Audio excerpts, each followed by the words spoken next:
Here, we'll start Chapter 9.4, Standard Deviation. We'll first talk about ungrouped data. In Chapter 9.2 and Chapter 9.3, we have learned three types of measures of dispersion,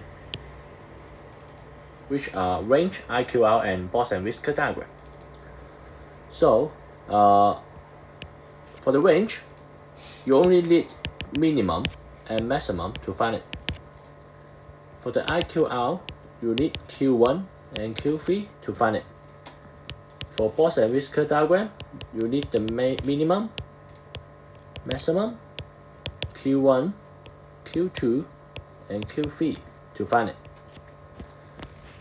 Okay, so you may notice that all these three measures of dispersion only use parts of the data, but not all.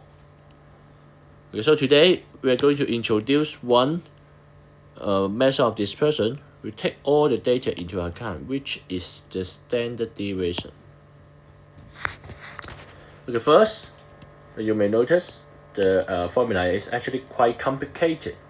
Okay, let's go into the notation first. Here you see you have the x1, x2 to xn, and these are actually the data. Okay, and then there is x bar. Okay, mean.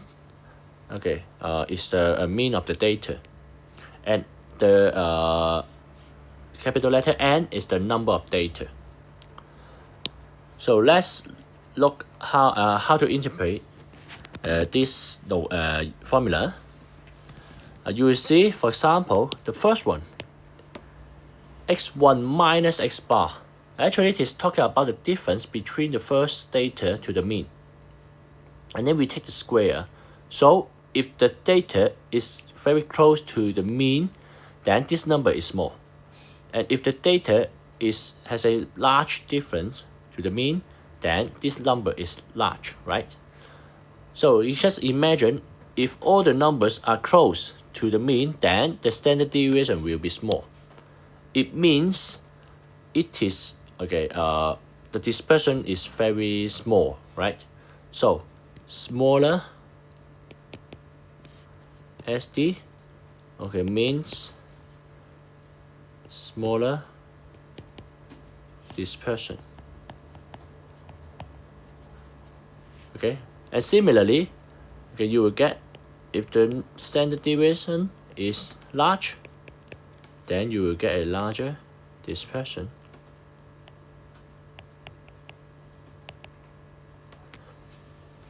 So it is actually aligned with using range, IQR, and box and whisker. Okay, if the range is large, then you get more dispersed. If the IQR is large, then you get more dispersed. And here, if you get the SD is large, then it is more dispersed.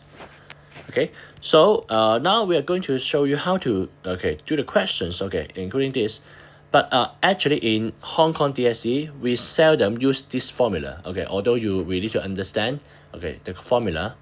Okay, but we usually use calculator to find the mean and the standard deviation.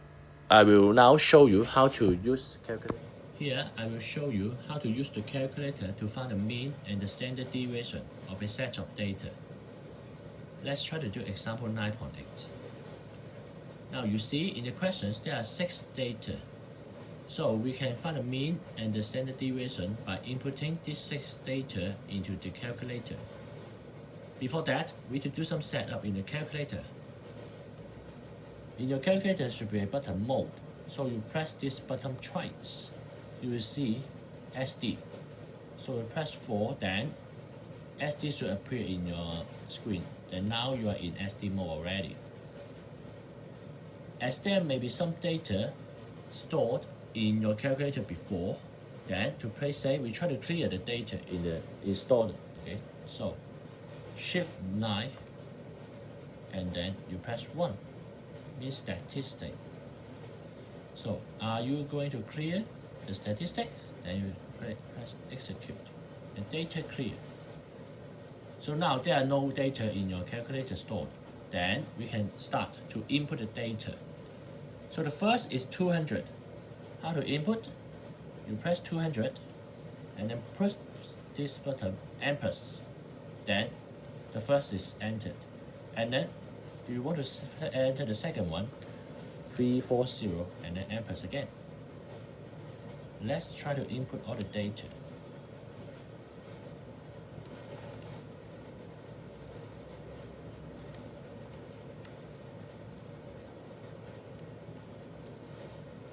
So now all the data are input, and you see line equal to 6 mean you have entered 6 times. And then now to export the mean and the standard deviation, you need to press Shift 2, and then you will see 1, 2, 3. So we are going to use 1 and 2. The first is the mean, and the second is actually the standard deviation. So now in part A we are going to find the mean. So we press 1 and then execute. And then we get the mean is 285. So you see the textbook, the solutions and the answers, 285. Okay, it is the same. Then now just go back, and then because the data are already stored, so you can just execute or export the standard deviation by pressing Shift 2, and this time we get 2 and then execute. So you get 92.3. Okay, is the standard deviation. Let's check the answers. Okay, 92.3. Okay, got it?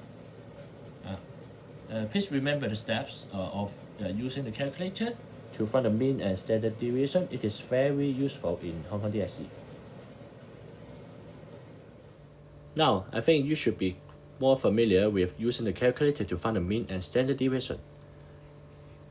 Okay, now please do quick practice 9.8 to 9.9.